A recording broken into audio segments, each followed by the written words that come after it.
Teo Marca.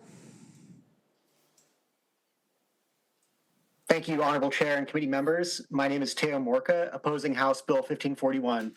Our lawmakers should want to include members of communities impacted by their decisions because that's the right thing to do, not because statute compels them. 1541 misapplies the nothing about us without us to validate identity politics, not people with disabilities, which was the original intent, and it will only benefit groups hand-selected by a politically biased Ministry of Equity. Public participation in the lawmaking process already exists. Why can't the 60 seconds the rest of us get to defend our interests be good enough?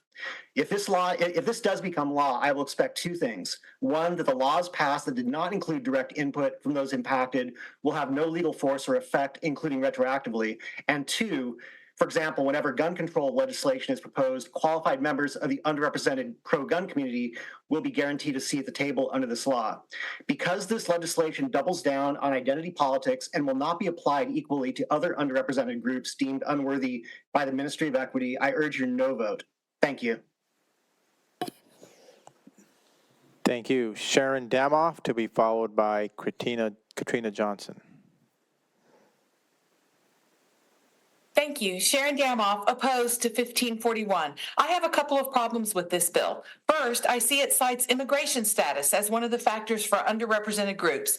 People who are not here legally should not be involved in policymaking. Does anyone think I could illegally go to Canada or Brazil or anywhere and say, you aren't doing enough for Americans in your country. You should change your policy to accommodate me?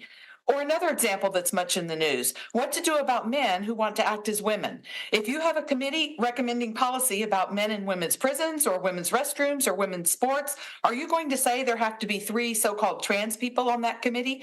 That would make their influence hugely disproportionate to women, who are the ones adversely affected when men are allowed into women's private spaces. Every policy made affects a lot of people representing a lot of different groups. Who is going to decide which group is affected enough that it warrants that group having 3 representatives on the committee? It is unconstitutional to single out certain groups to be guaranteed representation.